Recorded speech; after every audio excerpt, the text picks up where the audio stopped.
In today's video, I'm going to be showing you the best technique to use to control the direction on both your forehand and backhand.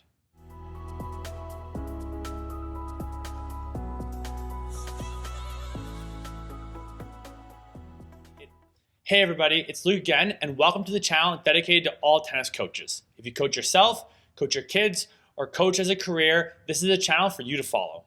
If you find yourself or your player consistently missing wide of your target when you have a chance to put the ball away, then improving the player's hitting zone will drastically help them out.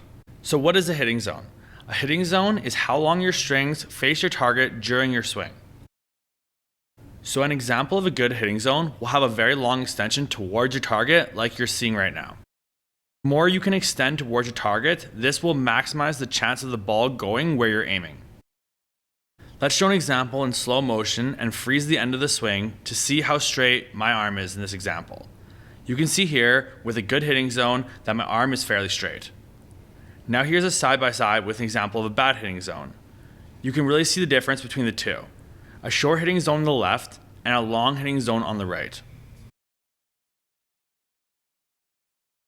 A great way to visualize a hitting zone is by using 2 or 3 tennis balls.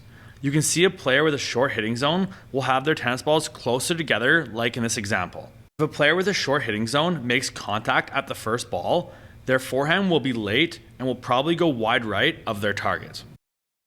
If they have great timing on their shot and hit the middle ball, this will go towards the target like you're seeing now. If they make contact at the third ball, they will be early and most likely will miss their target left of where they're aiming.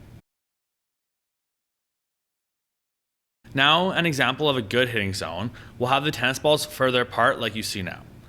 If the player contacts the ball at the first location, you can see with their strings being straight, even if they're a little bit late, the ball will likely still go towards our target.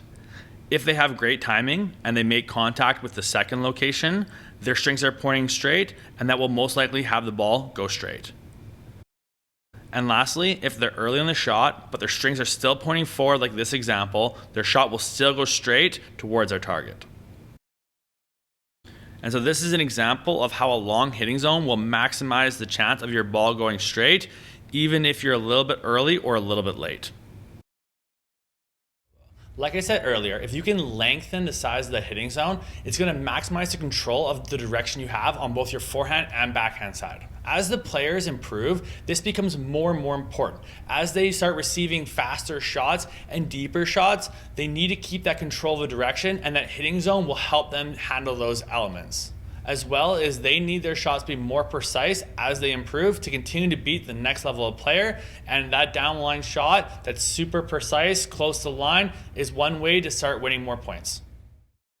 So a pretty simple drill you can do with yourself or do with your players is to set up a target by using 2 things to create a goal. Every time the player hits through the goal, they get a point. Do this down the line with both forehands and backhands. You can also change the level of this drill by making the targets bigger or smaller and by closing the size of the target every time they score 5 points. One thing to note is that a two-handed backhand will never get the same extension as a forehand, because on the takeback, the right arm restricts the swing, and on the follow-through, the left arm restricts the swing extension.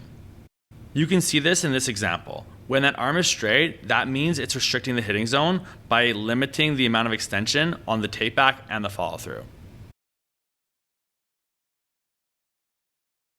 As the players improve their hitting zone, you can move the target anywhere. It can be a cross-court shot, it can be an angle, or a pattern of shots like cross-court and down the line, like I'm showing in this example.